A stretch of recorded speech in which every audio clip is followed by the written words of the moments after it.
Okay students, अस्सलाम वालेकुम। आज का हमारा टॉपिक है चैप्टर नंबर 7। और चैप्टर नंबर 7 में हमारे पास आज हम न्यूमेरिकल्स के मेन टॉपिक्स को देखेंगे। हमारे पास चैप्टर नंबर 7 का जो मेन टॉपिक है, एक टॉपिक है पीएच, जिसके न्यूमेरिकल आपके करिकुलम में मौजूद है। साथ ही साथ हमारे पास एक और न्यूमेरिकल टाइप ही है, ऑक्सीडेशन नंबर का टॉपिक। और नेक्स्ट वन जो हमारे पास है स्टूडेंट, वो है आयन इलेक्ट्रॉन मेथड। ये सब के सब हमारे पास बड़े इंपॉर्टेंट न्यूमेरिकल्स हैं जो चैप्टर नंबर 7 के अंदर इंक्लूड है। आज की क्लास के अंदर जो मैं डिस्कस करूँगा, मेनली मेरा फोकस होगा ऑक्सीडेशन नंबर के टॉपिक पे, और उसके बाद फिर हम पढ़ेंगे आयन इलेक्ट्रॉन मेथड। सबसे पहले तो देखते हैं कि हमारे पास ऑक्सीडेशन नंबर्स क्या होते हैं। तो स्टूडेंट, अगर हम लोग बात करें ऑक्सीडेशन नंबर की, तो ऑक्सीडेशन नंबर को हम लोग डिफाइन करते हैं एज अ फॉर्मल चार्ज। यानी ये ऐसा चार्ज है जो हमारे पास रियल नहीं है, बल्कि फॉर्मल चार्ज है। ये हर दफ़ा हमारे पास चेंज होने की सलाहियत रखता है। हमारे पास ये फॉर्मल चार्जेस डिफरेंट कंपाउंड्स के डिफरेंट हो सकते हैं, और ये वेरी भी करते हैं कंपाउंड टू कंपाउंड। सबसे पहले जो चीज़ हमें सीखनी है वो ऑक्सीडेशन नंबर के बारे में ये सीखनी। कुछ लोग इसको पेरेंट चार्ज भी कहते हैं, यानी कि ये भी एक तरह का इसके लिए टर्मिनोलॉजी इस्तेमाल होती है। हम इसके लिए पेरेंट चार्ज की टर्मिनोलॉजी को भी इस्तेमाल कर सकते हैं। पेरेंट चार्ज से भी मुराद हमारे पास वो चार्जेस हैं जो कि हम लोग असाइन करेंगे with respect to the molecules, और मॉलिक्यूल्स की बेसिस के ऊपर ये असाइन हो जाते हैं। सबसे पहले इनके कुछ रूल्स हैं और कुछ रेगुलेशंस हैं, उनको अंडरस्टैंड करने की कोशिश करते हैं। सबसे पहला रूल हमारे पास ऑक्सीडेशन नंबर का ये होता है कि जितने भी एलिमेंट्स हैं, all elements in free state, जितने भी हमारे पास एलिमेंट्स होते हैं इन दी फ्री स्टेट, वो सब के सब हमारे पास ज़ीरो होती हैं। उन सब की वैल्यूज़ हमारे पास ज़ीरो होंगी। फॉर एग्जांपल, अगर मैं आपको इसकी एक जनरल एग्जांपल दूं बेटा, तो लेट्स सपोज अगर हमारे पास कार्बन जनरलाइज फॉर्म में, या लेट्स सपोज डायटोमिक फॉर्म में नाइट्रोजन पड़ा हुआ जनरलाइज फॉर्म में, तो इसका जो ऑक्सीडेशन नंबर होगा वो हमारे पास ज़ीरो ही कंसिडर किया जाएगा। इसके बाद हमारे पास नेक्स्ट जो चीज़ है वो ये कि हमारे पास जो ऑक्सीडेशन नंबर होता है वो ग्रुप वाइज असाइन हुए हैं। यानी ग्रुप वाइज हमारे पास ऑक्सीडेशन नंबर्स असाइन हुए हैं। वो तब्दील भी हो सकते हैं, ये कंडीशंस के ऊपर वेरी करता है। अब ये ग्रुप वाइज कैसे असाइन हुए हैं ज़रा गौर से देखें। ग्रुप 1A वाले कंपाउंड्स के ऊपर जनरली हमारे पास जो चार्ज होगा वो चार्ज होगा +1। सिमिलरली ग्रुप 2A वालों के ऊपर जो हमारे पास चार्ज होगा जनरली वो होगा +2। ग्रुप 3A वालों के ऊपर जो हमारे पास चार्ज असाइन हुआ होगा जनरली वो हो जाएगा +3। इसी तरह 4A में तो चॉइस होती है। 5A की बात करेंगे तो 5A वालों के ऊपर जनरली चार्ज होगा -3 का। 6A वालों के ऊपर जो हमारे पास चार्ज होगा मेरे बेटा वो होगा -2। और 7A वालों के ऊपर जो चार्ज होगा वो होगा -1। जबकि 8A वालों के ऊपर जो हमारे पास चार्ज असाइन होगा वो 0 होगा। ये हमने कैसे याद किया हुआ है या किस पैटर्न पे डिज़ाइन हुआ है, तो वो अंडरस्टैंड कर लें। हमारे पास एक्चुअल प्रैक्टिस में देखिए ऑक्टेट की कहानी है ये सारी। आपको ये समझना पड़ेगा कि हर एटम के अंदर जब उसके आखिरी शेल में, ऑर्बिटल के अंदर या ऑर्बिट के अंदर हमारे पास 8 इलेक्ट्रॉन आते हैं तो वो स्टेबल हो जाता है। अब मैं आपसे एक जनरल क्वेश्चन अगर पूछूं, ग्रुप 7A को अपना ऑक्टेट कंप्लीट करने के लिए कितने इलेक्ट्रॉन चाहिए? जवाब है 1 इलेक्ट्रॉन चाहिए। 7A का मतलब है उसके वैलेंस शेल में 7 इलेक्ट्रॉन है। अब होगा क्या मेरा बेटा, एक इलेक्ट्रॉन आएगा, हमें मालूम है इलेक्ट्रॉन आता है तो उसके ऊपर माइनस चार्ज होता है। सिमिलरली अगर हम लोग ग्रुप 5A की बात करें तो 5A को अपना ऑक्टेट कंप्लीट करने के लिए 3 इलेक्ट्रॉन चाहिए। तो अगर हम लोग बात करें यहाँ पे इसका ऑक्टेट कंप्लीट होगा, तो इसका ऑक्टेट कब कंप्लीट होगा? जब इसको कोई 3 इलेक्ट्रॉन देगा। इसने 3 इलेक्ट्रॉन लिए तो इसके ऊपर माइनस चार्ज जनरेट हो गया। सिमिलरली अगर हम लोग बात करेंगे ग्रुप 1A की, तो 1A को अपना ऑक्टेट कंप्लीट करने के लिए 7 इलेक्ट्रॉन चाहिए, और हमें जवाब मालूम है कोई भी 7 इलेक्ट्रॉन इसको नहीं देगा, तो इसलिए इसके पास जो अपना 1 इलेक्ट्रॉन है वो इलेक्ट्रॉन दे देगा। अब बात करते हैं हाइड्रोजन के हवाले से। तो हाइड्रोजन हमें दो तरह की अपनी स्टेट्स दिखाता है। यानी हाइड्रोजन हमारे पास दो तरह की स्टेट्स को शो करता है। कभी ये +1 होता है, कभी ये -1 होता है। कैसे डिसाइड होगा? बहुत आसान क्राइटेरिया है। जब भी हाइड्रोजन आपको किसी मेटल के साथ नजर आ जाए तो आप याद रखिए इसके ऊपर +1 चार्ज होगा, और जब भी हाइड्रोजन आपको किसी नॉन मेटल के साथ नजर आ जाएगा तो इसके ऊपर हमारे पास -1 चार्ज होगा। सॉरी, मेटल के साथ जब भी हमारे पास आएगा हाइड्रोजन तो हाइड्रोजन के ऊपर माइनस चार्ज हो जाएगा, और जब भी हाइड्रोजन हमारे पास किसी नॉन मेटल के साथ होगा तो उसके ऊपर प्लस चार्ज होगा। चार्जेस को जरा शिफ्ट कर लेते हैं, मेटल के साथ हमेशा माइनस और नॉन मेटल के साथ हमेशा प्लस। इसकी एग्जांपल क्या है, उसकी एग्जांपल अभी आपको दे देते हैं, जरा बेटा गौर से देखें। हमारे पास लेट सपोज दो कंपाउंड्स हम यहाँ पे लिख रहे हैं, दोनों आप लोगों ने सुने हुए होंगे। एक का नाम है सोडियम हाइड्राइड, तो आप देख सकते हैं सोडियम में सोडियम के ऊपर प्लस चार्ज है, हाइड्रोजन के ऊपर माइनस। इसी तरह एक और कंपाउंड है, उसका नाम है HCl हाइड्रोक्लोरिक एसिड, इसमें हाइड्रोजन के ऊपर +1 होगा और Cl के ऊपर -1 होगा। पहली वाली चीज हमेशा प्लस होती है, दूसरी वाली चीज हमेशा माइनस होती है।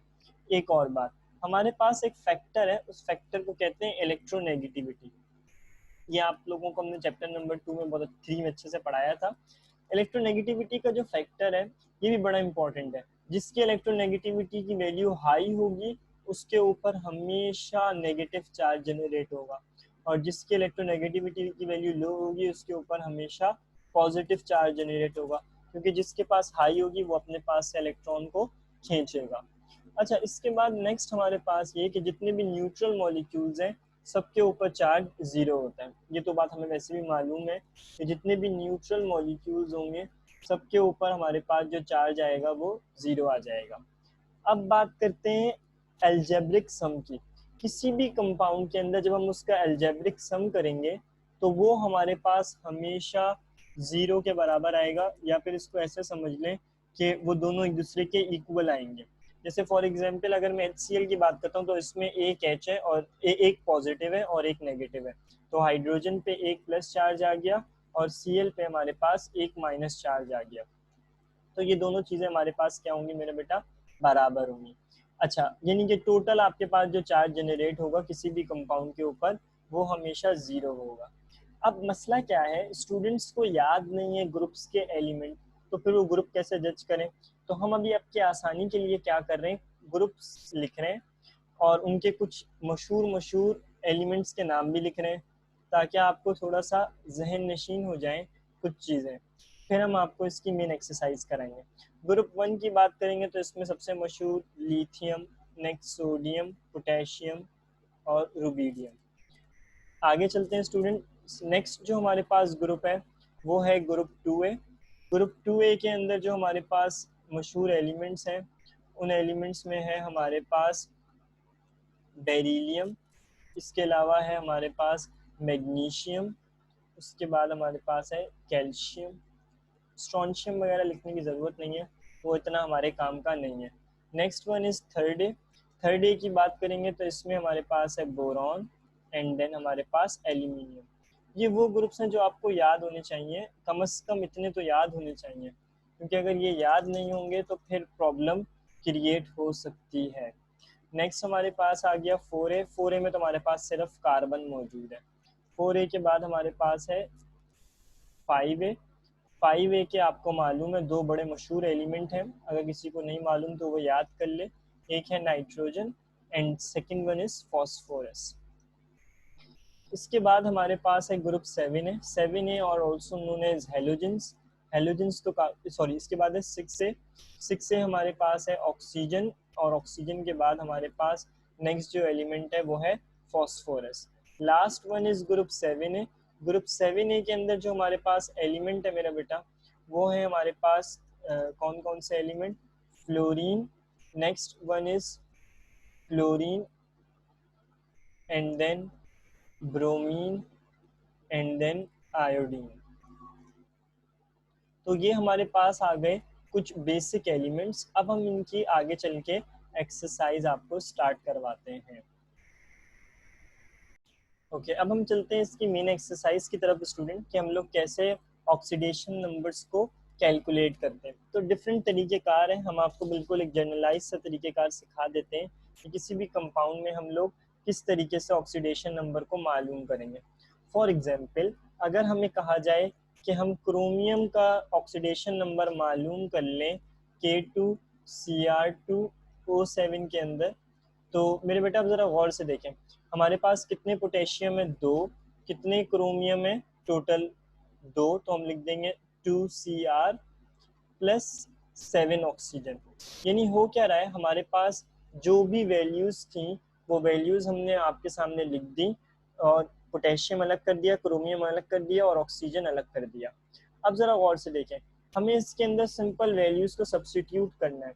अगर मैं पोटेशियम की बात करूं तो पोटेशियम का जो मेरे पास चार्ज होगा वो चार्ज है +1। इसी तरीके से क्रोमियम का जो चार्ज है स्टूडेंट, वो चार्ज मुझे कैलकुलेट करना है। ऑक्सीजन की वैल्यू है -2। मुझे कैसे पता? ग्रुप 6 का एलिमेंट है और ग्रुप 6 की वैल्यू होती है -2। अब क्या करेंगे, 2 1 ज़ा 2, तो ये हो जाएगा +2 इंटू Cr, और माइनस का 14 इज इक्वल टू 0। मेरा बेटा 14 में से 2 माइनस होगा तो हमारे पास जो आंसर आएगा वो आंसर आ जाएगा -12। -12 ये ब्रैकेट में करके लिख दें तो ज़्यादा अच्छा है, ताकि हमारे पास प्रॉब्लम क्रिएट ना हो। अब -12 हमारे पास इज इक्वल्स की उस तरफ चला जाएगा, तो ये हो जाएगा स्टूडेंट +12। और ये जो +12 है, इस +12 को हम लोग सॉल्व करेंगे कैसे? क्रोमियम का 2 है, क्रोमियम जाएगा 2 वहाँ पे जाके डिवाइड हो जाएगा, आपके पास फाइनल आंसर आ जाएगा +6। तो आप देख सकते हैं आपके पास क्रोमियम का चार्ज आ जाएगा +6। इसी तरीके से अगर हमारे पास कहा जाए कि आप मैग्नीज का चार्ज निकालें इन KMnO4, तो वो भी हम बड़ी आसानी के साथ कैलकुलेट कर सकते हैं। कैसे कैलकुलेट करेंगे? देख सकते हैं आप, potassium plus manganese plus 4 oxygen.